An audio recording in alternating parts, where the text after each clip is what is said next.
Hey, Nick.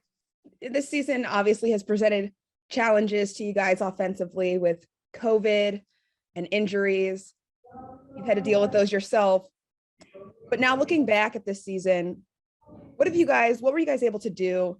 And how were you guys able to adjust to those, knowing, you're out there and Kareem Hunt might not be out there. You're not out there and Kareem Hunt is out there. And then Dearness Johnson filling in. What was that? What were those adjustments like this season, and how did you guys respond to it? Yeah, I think the biggest thing was that each day, each week, in and out, it was always something that was coming up for our team, injuries or COVID, like you said, or just some other things that we couldn't really control. So I think the biggest thing was our team. We kept fighting, and guys who were playing, those guys fought hard for the team. They didn't let anything else get in the way. So I think that's the biggest thing. Our team is it's a bunch of fighters on the team, guys who don't quit, who don't give up. No matter, we're down to our third string quarterback, Nick Mullins, and he came in and I thought he played well. So I think the biggest thing is a team full of fighters, team full of competitors and guys who are all bought in and want to play and win.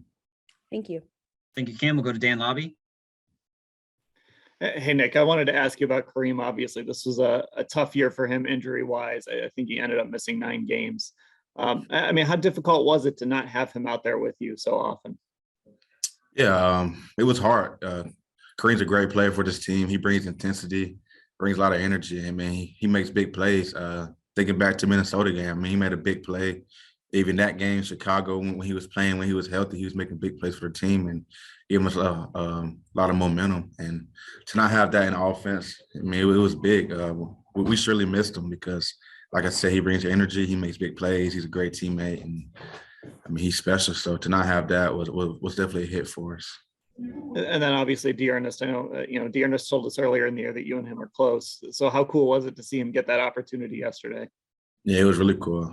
Like I said, it's a team full of fighters, and Dearness is one of them. He's been through more than anyone probably on this team, but he never let anything get in his way. When this number was called, he showed out, and he made big plays for us. Thanks, Dan. Nate Ulrich, you're up.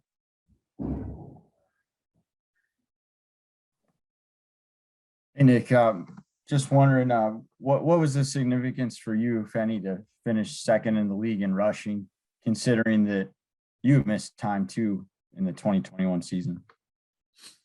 Man, it says a lot about our team, about our offensive line. Those guys, work hard for us up front. They block a lot of big guys, have stacked boxes that they still, plug their way through and get to second level, hit the linebackers and block the defensive linemen very well. So I think it's a team effort getting second. It's not first, so it's not the best, but it's definitely something being through everything we've been through this year, and not even having Coach Stump, O-line missing. I miss games.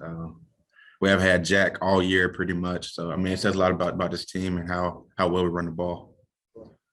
I know you're always going to be team success first, but is that rushing title still something that's always going to be in the back of your mind? If it happens, it happens. I'm just going to keep doing what I do. Thanks, Nate. Dale Ryder has our next question. Yeah, Nick, you've touched on the injury situation here a little bit already, but the offense didn't produce the way a lot of people expected it to. Is it as simple as if you guys were healthy, you could have achieved what you wanted to, or as one of the leaders of this team, do you see other areas that really need to be addressed this offseason so that you don't have a repeat next year of disappointment?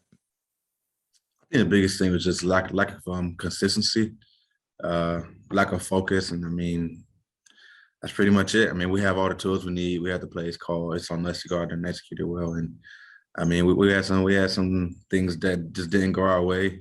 Some bad decisions the way we all made, and it's a little bit of everything. You can't really pinpoint one thing on it. But I think going to the offseason, just coming in, fixing the small things, getting back to work. You're a head down, go to work type of player. You don't do a lot of talking, at least out front publicly. Myles Garrett talked about last week how he is comfortable telling guys what they need to hear, giving them a swift kick in the backside if that is what's required. Do you see yourself evolving maybe into that type of a role with this team where you become one of the guys that's not afraid to step up and say something where something needs to be said? Yeah, I mean, for sure, if I have to, I definitely will, step up and say something. If things aren't going well or something I feel I need to say something on, for sure. And I mean, now I'm like about to be a 5th year, seasoned vet. So I feel like I have, established myself as someone who can say something and guys who will, hopefully respect that. So I'm willing to do whatever we need to do to win games. I have to step up and say something, I will. Marla Ridenauer, you're up. Yeah, Nick, are you prepared?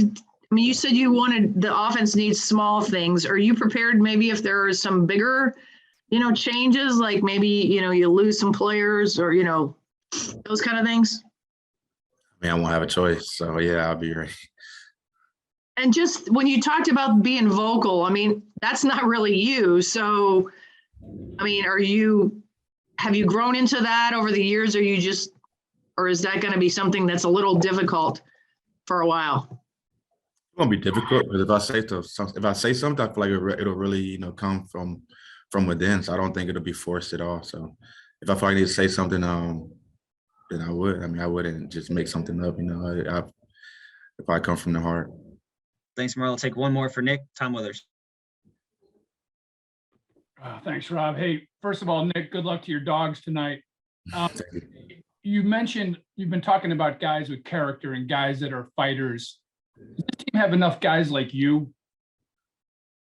Sorry. Can you say it one more time?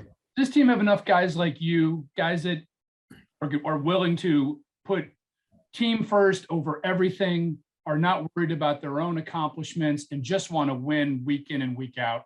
Yeah, I think so, man. I feel this team has a bunch of great, mature guys who want to win here in Cleveland. And I don't think it's much about the selfishness to going around here at all. I think guys want to find any way to win, no matter how that looks. So I think we have a great locker room. Did you see that out of Baker this year? We know what he was dealing with from a physical standpoint. Did he give you guys the leadership that you hoped you would get? For sure. I mean, he kept fighting. He had every reason to quit, and he could have rested a week. He could have had surgery in week 2 and not played much this year. But he stuck it out for us, and he fought for us every day.